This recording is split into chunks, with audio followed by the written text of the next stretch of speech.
ഇന്ന് നിങ്ങൾ കാണാൻ പോകുന്ന സിനിമയാണ് മയിൽപ്പാറൈ.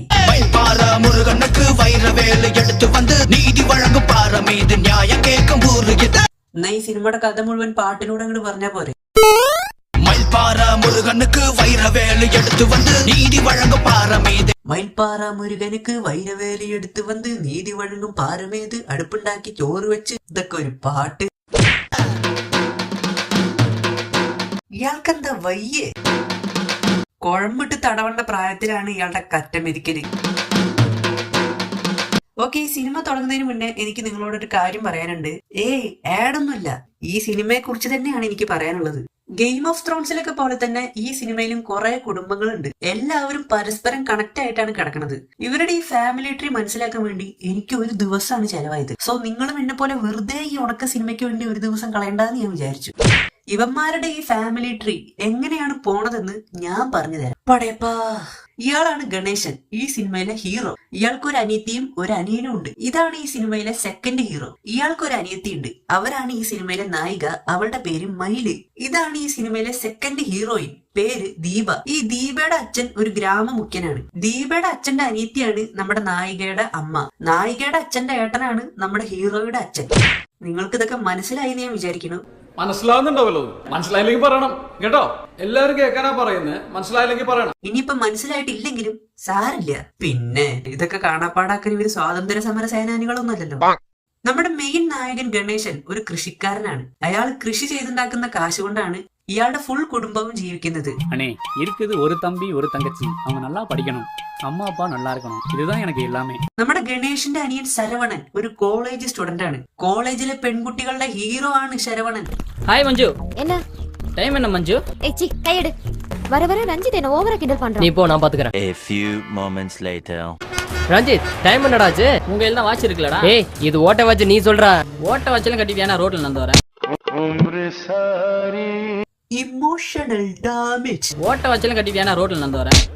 മൂപ്പരൊന്ന് മാസാവാൻ നോക്കിയതാണ്, അങ്ങോട്ട് ഏറ്റില്ല. നമ്മുടെ രണ്ടാമത്തെ ഹീറോ ബാല ഒരു സ്കൂൾ അധ്യാപകനാണ്. പക്ഷെ മൂപ്പർക്ക് സ്കൂളില്ലെന്ന് മാത്രം.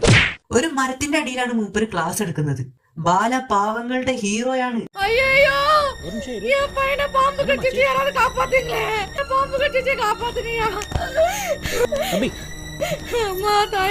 പാമ്പ് കടിച്ചു വെച്ചാൽ ഹോസ്പിറ്റലിലേക്ക് കൊണ്ടുപോകണം. ഇവരെന്താ ചെയ്യണ്? തന്റെ മകനെ നിലത്തിട്ട് നിന്ന് പ്രാർത്ഥിക്കുകയാണ്.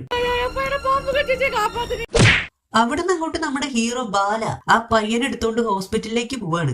ഇത് കാണുമ്പോണ്ടല്ലോ, ഈ തീവ്രവാദികളൊക്കെ ബോംബ് ഒരു സ്ഥലത്ത് കൊണ്ടു വെച്ചിട്ട് അവിടുന്ന് വേറൊരാൾ വന്ന് അത് കളക്ട് ചെയ്ത് വേറൊരു സ്ഥലത്ത് വെച്ച്, അതാണ് എനിക്ക് ഓർമ്മ വരുന്നത്. ഇതാണോ ഹോസ്പിറ്റൽ? ഇത് ഹോസ്പിറ്റലോ അതോ ബസ് സ്റ്റാൻഡിലെ മൂത്രപ്പുരയോ? ഇനിയിപ്പോ പാമ്പ് കടിച്ചതെന്ന് രക്ഷപ്പെട്ടാലും ഇവിടെ കടന്ന വേറെ വല്ല അസുഖം വന്ന് ചാവൂലോ. பாலா, நீங்க நம்ம ஊருக்கு நல்ல காரியம் எல்லாம் செஞ்சுட்டு வரீங்க. நீங்க நடத்திட்டு வர பள்ளிக்கூடத்துல என்ன டீச்சரா அப்பாயின்மெண்ட் பண்ண முடியுமா? கண்டிப்பா.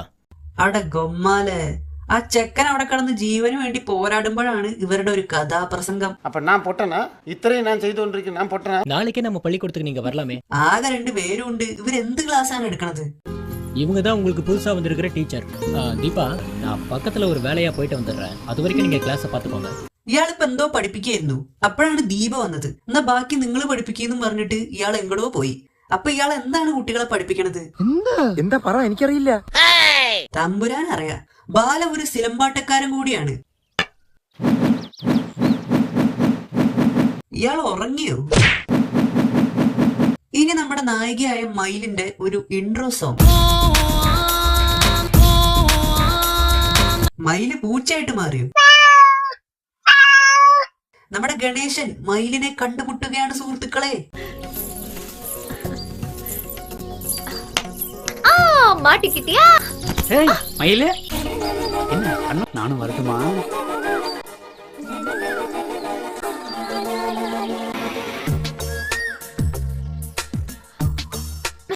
Very natural. ഒരു ചിരി ചിരിച്ചൊഴിവാക്കി വിടേണ്ട ഈ സീനൊക്കെ മയിലിന്റെ മുഖത്തെ എക്സ്പ്രഷൻസ് കാണിച്ച് ഈ സിനിമയുടെ സംവിധായകൻ നമ്മളെ വെറുപ്പിക്കുകയാണ്. ഓ പിന്നെ ചുരുട്ടി കിടക്കണ്. ബാക്കിയുള്ളതൊക്കെ പിന്നെ വെറുപ്പിക്കലല്ലോ അല്ലെ. എടോ, എനിക്ക് കഥകളിയല്ല കാണേണ്ടത്, സിനിമയാണ്. മയിലിന് ഗണേശനോട് പ്രേമം തോന്നുകയാണ്. வாங்க. என்ன மயிலே, வீட்ல யாரும் இல்லையா? அப்பா பற்றையில, அண்ணா பள்ளிக்கூடத்துல, அம்மா வந்து பஞ்சாயத்து போர்டு ஆபீஸ்க்கு போயிருக்காங்க. വീട്ടിൽ ആരും ഇല്ലാന്ന് അങ്ങോട്ട് പറഞ്ഞ പോരെ. കുടിക്ക തണ്ണി കൊണ്ട് വരട്ടുമാ? ஏன் மோர் தர மாட்டீங்களா? പച്ചവെള്ളം തൊണ്ടേന്ന് ഇറങ്ങാതാ. மயிலு ഗണേഷ് மயிலு ഗണേഷ് നീയാ? അല്ല, ഗണേഷിന്റെ അച്ഛൻ. நாளைக்கு மயில் பாறைக்கு வந்துரு. അയ്യോ ഞാൻ വരമാട്ടേ. மயிலு நீ நிச்சயம் வரணும், நான் காத்திருப்பேன். ഓ ആയിക്കോട്ടെ. ഈ സിനിമയില് ഗണേശന്റെ ഒലിപ്പിക്കല് കാട്ടാണ്ടല്ലോ, നമ്മുടെ തൊലി അങ്ങോട്ട് ഉരിഞ്ഞ് അത് മടക്കി വെച്ച വേണമെങ്കിൽ ഒരു പേപ്പർ റോളിന് പകരം ഉപയോഗിക്കാം. நீங்க வயலுக்கு வந்தா வறண்டு போன வயலெல்லாம் பசுமையாயிருமே. உங்க மனசுக்கு என்ன பிடிக்கும்னு சொன்னா தானே தெரியும். என் மனசுல என்ன இருக்குன்னு உன் மனசுக்கு தெரியும். உன் மனசு தொட்டு பாரு, உனக்கே தெரியும். பாத்தியா, அந்த குயில் சத்தமும் இந்த மயில் பேசுற சத்தமும் ஒன்னா இருக்கு. நிச்சயம் வருவேன், உன்னை நிச்சயம் பண்ண. மாம்பழம் மாமரத்துல தான் காய்க்கும், வாழைப்பழம் வாழை மரத்துல தான் காய்க்கும். அது மாதிரி இந்த மயிலம்மா என்னைக்கு இந்த கணேசனுக்கு தான் சொந்தம். ഈ ദീപയുടെ അച്ഛൻ ഒരു ഗ്രാമമുഖ്യനാണ്. ഒരു ചെറിയ വൈരവേല് വെച്ചാണ് ഇങ്ങേര് ഗ്രാമത്തിലെ ആളുകളെ മുഴുവൻ കൺട്രോൾ ചെയ്യുന്നത്. ഈ വൈരവേല് തലമുറയായിട്ട് ഇയാളുടെ കുടുംബം തന്നെയാണ് ഉപയോഗിക്കുന്നത്. അതുണ്ടെങ്കിൽ ഗ്രാമത്തിൽ എന്ത് തീരുമാനങ്ങൾ വേണമെങ്കിലും നടപ്പിലാക്കാം. പക്ഷെ അതിന് വൈരവേല് മാത്രം പോരാട്ടോ, കുറെ പൊട്ടന്മാരായ നാട്ടുകാരും വേണം. ഒരു ദിവസം വൈരവേലും കൊണ്ട് പടയപ്പ് കളിക്കാൻ പോയ ദീപയുടെ അച്ഛനെ ആരോ കൊല്ലും. ഓടി വാങ്ങിയെന്ന് പറഞ്ഞപ്പോഴേക്കും ഒരു സെക്കൻഡ് കൊണ്ട് ഒരു നാട് മൊത്തം ഇളകി വരികയാണ്.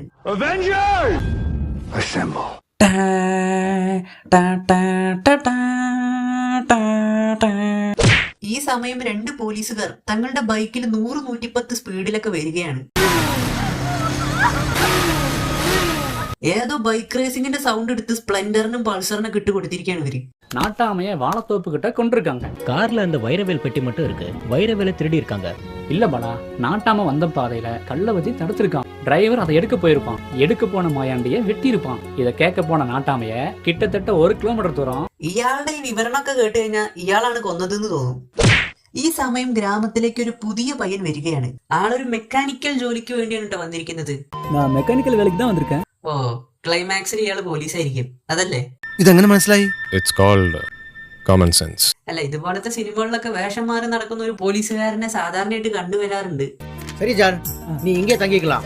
நீங்க ரெஸ்ட் எடுத்துட்டு நாளைக்கு டியூட்டிக்கு வந்துருங்க. Okay sir. கோபால், நம்ம ரெஸ்ட் ரூமை காட்டு. അത് റെസ്റ്റ് എടുക്കാനായിട്ട് എല്ലാവരും റെസ്റ്റ് റൂമിലേക്കാണല്ലോ പോവാറ്. ഏതാടാ ഇവൻ? நீங்க ரெஸ்ட் எடுத்துட்டு நாளைக்கு டியூட்டிக்கு வந்துருங்க. கோபால், நம்ம ரெஸ்ட் ரூமை காட்டு. ഗ്രാമത്തിൽ മയിലിനെ കെട്ടാൻ വേണ്ടി നടക്കുന്ന വേറെ ഒരുത്തുണ്ട്. അയാളൊരു ദുഷ്ടനാണ് കേട്ടോ. ഇവന് മയിലും ഗണേഷും ഒന്നിക്കുന്നത് ഇഷ്ടല്ല. അതുകൊണ്ട് ഇവനൊരു തൊലിഞ്ഞ പ്ലാൻ ഉണ്ടാക്കി ഗണേഷിനെയും മയിലിനെയും വേർപിരിക്കുകയാണ്. പ്ലാൻ എന്താന്ന് വെച്ചാ, ഒരു ദിവസം ഒരു പാറയുടെ അടുത്തിരിക്കുന്ന മയിലിന്റെ ദേഹത്ത് ഏതോ ഒരുത്തൻ അവള് കാണാതെ മഞ്ഞൾ തേച്ചിട്ട് ഓടും. കറക്റ്റ് സമയത്ത് കയ്യിൽ മഞ്ഞളുമായിട്ട് വന്ന ഗണേഷിന്റെ കരണം നോക്കി മയിലൊന്ന് പൊട്ടിക്കും. ஏய் மயிலு, என்னங்க? ഞാൻ ആരാ ഏട്ടാ? കണ്ടോ, എന്റെ കയ്യിൽ മഞ്ഞളുണ്ട് എന്ന് പറഞ്ഞിട്ട് അയാൾ കൈ ഉയർത്തി പിടിച്ച് നിൽക്കാണ്. മണ്ടൻ. ഇത് കണ്ട മയിലിന്റെ ഏട്ടൻ ബാല ഗണേഷിനെ തല്ലാൻ പോവുകയാണ്. ஏய் கணேசா, என்னடா பண்ண சொல்றா? അല്ല, ഈ ബാല ഇപ്പൊ എങ്ങനെയാണ് കാട്ടിലെത്തിയത്? അത് പോട്ടെ, ഗണേഷ് ഈ കാട്ടിന്റെ ഉള്ളിൽ എന്ത് ചെയ്യായിരുന്നു? ஏய் மயிலு, என்னங்க? ഇത് മഞ്ഞളന്നല്ലേ? നീയാ? വെറുതെ അല്ല മയില് തല്ലിയത്. നീയാ? യഥാർത്ഥ സത്യം മനസ്സിലാക്കിയ ബാല ഈ പ്ലാൻ ഉണ്ടാക്കിയ ആ പൊട്ടനെ തല്ലാണ്.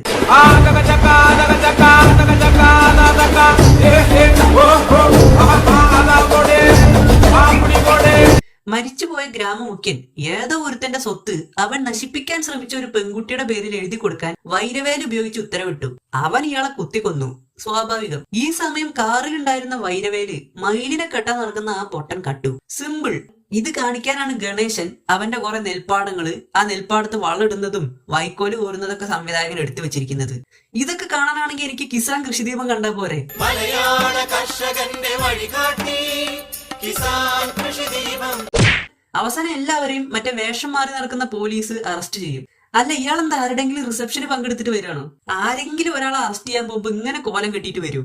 അങ്ങനെ വൈരവേല് തിരിച്ചു കിട്ടി. അത് കയ്യിൽ പിടിച്ച ഗണേഷിന്റെ അച്ഛന്റെ കയ്യിലെ തളർച്ചയൊക്കെ അങ്ങോട്ട് മാറി. അങ്ങനെ എല്ലാവരും ഒന്നായി. ആ വേല എനിക്കൊന്ന് തരൂ പ്ലീസ്. എനിക്ക് എന്നെ തന്നെ കുത്തിയിട്ട് ചാവാനാണ്. ഇതൊക്കെ കണ്ടിട്ട് ഇങ്ങനെ ഇഞ്ചിഞ്ചായിട്ട് ചാവണ്ടല്ലോ. മയിൽപ്പാറ മുരുകനുക്ക് വൈരവേല് എടുത്തു വന്ന്